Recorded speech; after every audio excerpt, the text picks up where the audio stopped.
Well, hey folks, it's your old pal, King Waspinator. Welcome back to Total Party Skills. It's kind of like a random thing. One of my viewers has left a couple of comments, mentioning kind of a desire to see, like something that's Malaysian themed in role-playing games. And just on a lark, I decided to, do a search on Wikipedia for Malay Mythology. And I've kind of just been giving it a cursory glance and looking at the region on Google Maps, and you know what? It would make a pretty good D&D setting. A lot of the mythology is like super compatible already to what's there in D&D. They have analogs to elves, they have analogs to dwarves.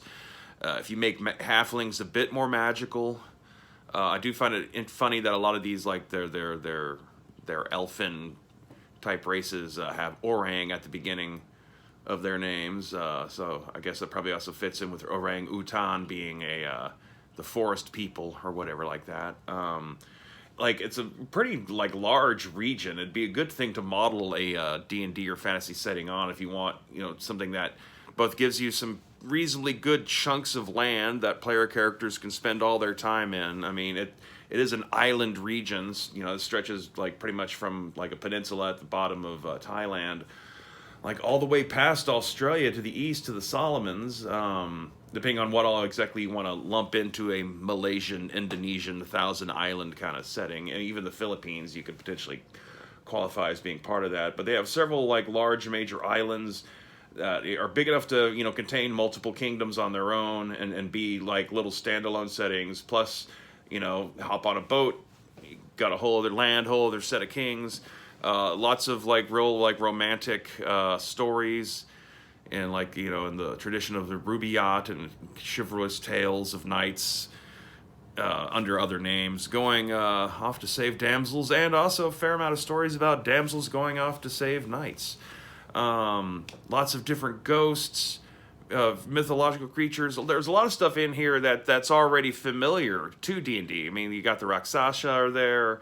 You have like Garuda phoenix birds, the Penanggalan type vampires where it's just a woman's head floating around dragging its entrails behind it. Like there's already a lot of stuff here that like is in D&D, and I'm pretty sure probably somewhere if you dig through, especially some of the older stuff, there's probably got to be some area in Mystara that's already kind of modeled on this.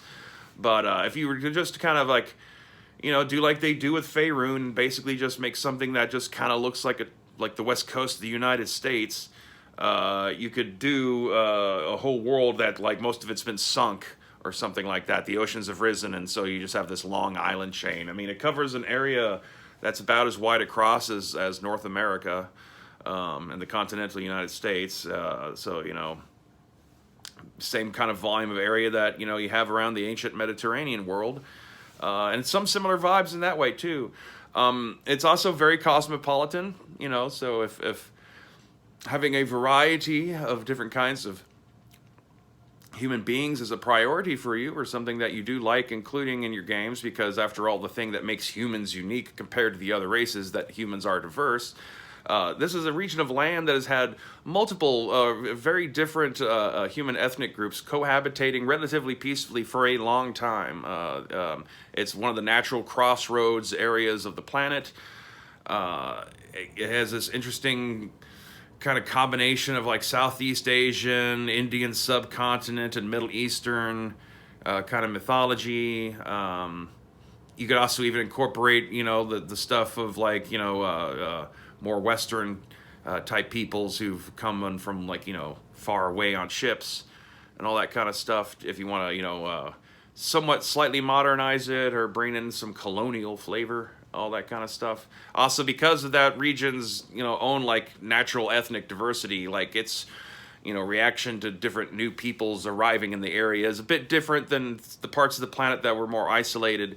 It's not like Africa or Europe or the Americas, where people had basically only been seeing other people who look real similar to themselves, and were to a point where they're nitpicking each other over the shapes of their noses and shit.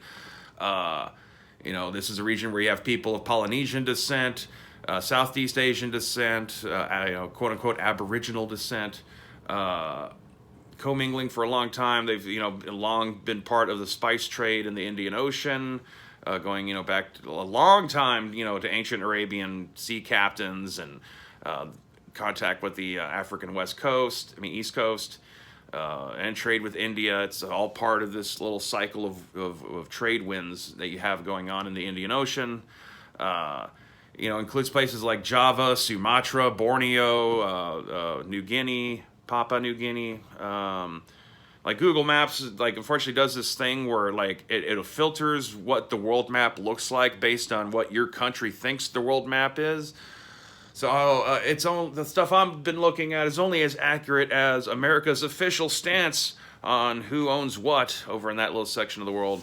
But there's a lot there, and I believe there's a lot of potential to be mined out of the setting that gives you like both a lot of familiar things, but repackaged and with some flair that we're kind of not used to having anymore, since all we're allowed to have in our primary published works are just, look, it's Romania again.